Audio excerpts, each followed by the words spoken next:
News 18 India.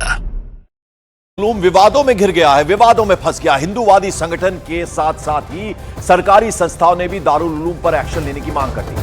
VHP यानी विश्व हिंदू परिषद के विनोद बंसल ने दारुल उलूम देवबंद पर एफआईआर दर्ज कर इसे फौरन बंद करने की मांग कर दी, यानी ताला लगाने की बात कर दी। उन्होंने दारुल उलूम को आतंकवादियों को पालने वाली संस्था बतला दिया है। यही नहीं, उन्होंने दारुल उलूम पर भारत के खिलाफ साजिश रचने का भी आरोप लगाया है। तो बड़ा आरोप लगाया है वीएचपी ने, विनोद बंसल ने, उसके अलावा बजरंग दल ने भी आरोप लगाया। आतंकवाद की जननी बता दिया है दारुल उलूम को। कहा गया है कि एफआईआर दर्ज हो और मदरसे सील कर दिए जाए, ताला लगा दिया जाए। भारत विरोधी साजिश रची जा रही है और जो फतवा जारी किया गया है उसके ऊपर अब बजरंग दल जो है उसका यह कहना है कि सख्त कार्रवाई होनी चाहिए। उन्माद की विचारधारा को बढ़ावा देने की बात करते हैं तो फौरन ताला लग जाना चाहिए दारुल उलूम पर। इस पर अविलंब कार्रवाई जरूरी है, नहीं तो ये विश्वमन करने वाले सांप जाने कितनों को निगल जाएंगे। जिसको इस्लाम के अनुसार से लेजिटिमेट कर रहे हैं वही भारत के कानून के हिसाब से देशद्रोह है। इसकी परिभाषा को इनको समझना पड़ेगा, समझाना पड़ेगा और उनकी भाषा पर भी नियंत्रण करना पड़ेगा। इस तरह के अनेक फतवे इन्होंने पास्ट में भी जारी किए हैं। ये आतंक की जननी इस संस्था को पर प्रतिबंध अविलंब जरूरी है। न केवल हिंदुस्तान को बल्कि पूरे दुनिया को ये लोग और ये जो है इस्लामीकरण करना चाहते हैं। इनके आतंकवादियों तो संपर्क संबंध पहले भी मिले हैं, कई बार जांच में ये खुलासा हो चुका है। और इस प्रकार का जो ये एक पत्र और बाल संरक्षण आयोग की ओर से ये जारी किया गया है एफआईआर दर्ज करने के लिए, तुरंत दारुल उलूम के लोगों के खिलाफ एफआईआर दर्ज होनी चाहिए। और दारुल उलूम पर केवल एफआईआर दर्ज ना हो, दारुल उलूम पर ताला लगना चाहिए। ये हमारी मांग थी और ये भी फिर पुनः इस मांग को दोहराते हैं।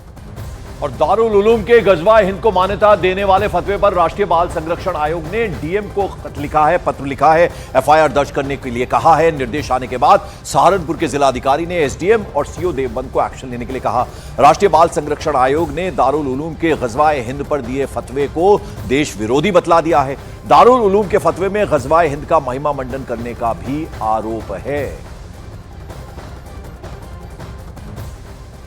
हजारों मदरसे दारुल उलूम देवबंद से रिलीजियस एकेडमिक एफिलिएशन लेते हैं जो इनके बताए रास्ते पर चलते हैं। दारुल उलूम ने एक फतवा जारी किया है। उस फतवे में उन्होंने गजवाए हिंद को ग्लोरीफाई किया है, लेजिटिमाइज किया है। उन्होंने ये बोला कि गजवाए हिंद के दौरान यानी भारत पर आक्रमण करने के दौरान यदि कोई मारा जाता है तो वो सर्वोच्च शहीद कहलाएगा, वो जन्नती होगा।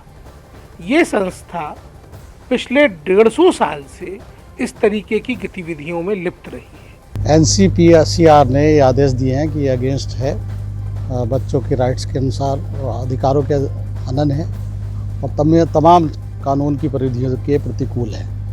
उसका राष्ट्रीय एनसीपीसी का एक आर्डर प्राप्त हुआ है जिसमें एफआईआर दर्ज करने के निर्देश दिए गए हैं।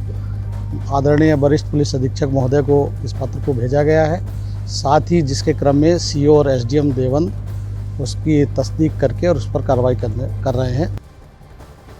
इस बीच आपको बता दें कुछ मुस्लिम धर्मगुरु भी दारुल उलूम के फतवे के विरोध में आ गए हैं। जमीयत हिमायतुल इस्लाम के अध्यक्ष कारी अबरार जमाल ने कहा कि इस तरह का फतवा सिर्फ सियासत का हिस्सा है। इतनी खूबसूरत गंगा जमुना तहजीब जैसी मिसाल वाले देश के अंदर इस तरह के फतवों का वायरल होना और उस पर सियासी रोटी सेकना, ये देश को नुकसान पहुंचाना, देश की तरक्की को, राष्ट्र की तरक्की को नुकसान पहुंचाना, इसके अलावा कुछ नहीं हो सकता। और दारुल उलूम के गजवाए हिंद पर दिए फतवे का जोरदार विरोध हो रहा है। कई धर्मगुरुओं ने दारुल उलूम पर एक्शन लेने की मांग कर दी है। फतवे का मतलब ये होता है कि एक आदमी एक सवाल लिखकर देता है, उसका जवाब मुफ्ती लोग कागज पर लिखकर दे देते हैं। ये जो आप बता रहे हैं, जिस फतवे का आज जिक्र हो रहा है, ये आज का फतवा नहीं है, ये तो 10 साल पुराना है। और एक आदमी ने सवाल किया कि साहब क्या गज़वाए हिंद का जिक्र है हदीस की किताबों में? उन्होंने उसका जवाब दिया कि हाँ जिक्र है।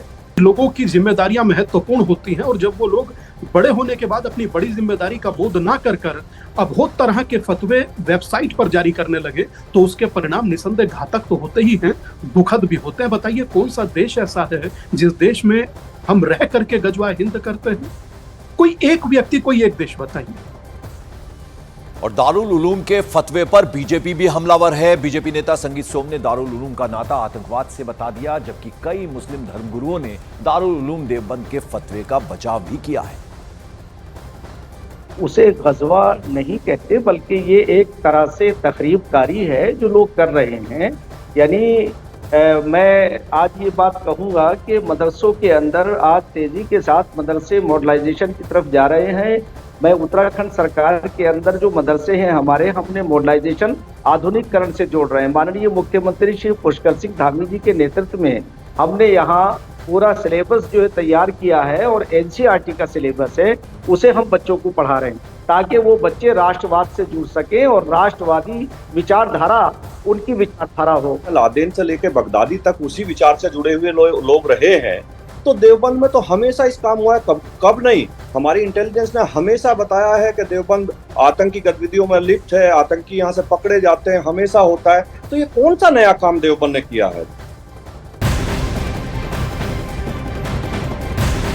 किसानों के प्रदर्शन से जुड़ी बहुत बड़ी खबर। प्रदर्शनकारियों पर एनएसए नहीं लगाएगी हरियाणा पुलिस। तो बड़ी खबर आपको बता दें, यानी जो प्रदर्शनकारी है उन पर एनएसए नहीं लगाएगी हरियाणा पुलिस। ये बड़ी खबर आ रही है। प्रदर्शनकारियों से शांति बनाए रखने की हालांकि अपील की गई है। हरियाणा पुलिस ने कानून व्यवस्था यानी लॉ एंड ऑर्डर बनाए रखने की भी अपील की है। तो किसानों के प्रदर्शन से जुड़ी ये बड़ी खबर है। एनएसए नहीं लगाया जाएगा प्रदर्शनकारियों पर, यह हरियाणा पुलिस की तरफ से कह दिया गया है। साथ ही साथ ये भी कहा गया है कि जो प्रदर्शनकारी हैं वो कानून अपने हाथ में ना लें, कोई भी ऐसी चीज ना करें जिससे कानून व्यवस्था, लॉ एंड ऑर्डर की सिचुएशन बिगड़े। हमारे साथ मानव यादव मेरे सहयोगी जुड़ रहे हैं। मानव, क्या अपडेट, क्या जानकारी? पंकज, देखिए आईजी अंबाला रेंज है, उनकी तरफ से बाकायदा सार्वजनिक तौर पर मीडिया में ये जानकारी दी गई है कि कल रात को अंबाला पुलिस ने एक ट्वीट किया था, और उस ट्वीट में ये कहा गया था कि जो लोग आंदोलन की हवा खराब कर रहे हैं, माहौल खराब करने की कोशिश कर रहे हैं, और उन लोगों के खिलाफ जो और आपराधिक गतिविधियों में लिप्त है, उनके खिलाफ एनएसए के तहत कार्रवाई की जाएगी। साथ ही उनकी संपत्ति कुर्क करने की, उनके बैंक अकाउंट फ्रीज करने की बात अंबाला पुलिस ने अपने आधिकारिक ट्विटर हैंडल से की थी। तो फिलहाल ये खबर आने के बाद थोड़ा सा किसानों के बीच भी इसकी चर्चा हो रही थी, तो फिलहाल इसको वापस लिया गया है। ये कहा गया है कि एनएसए नहीं लगाएगी हरियाणा पुलिस और सरकार नहीं लगाएगी, और शांति बनाए रखने की अपील भी। बिल्कुल, तो शांति बनाए रखने की अपील किसानों से की गई, यानी लॉ एंड ऑर्डर की व्यवस्था ना बिगड़े वो ध्यान दें किसानों से, ये हरियाणा पुलिस ने कह दिया। बहुत बहुत शुक्रिया मानव यादव इस अपडेट, इस जानकारी के लिए आपका।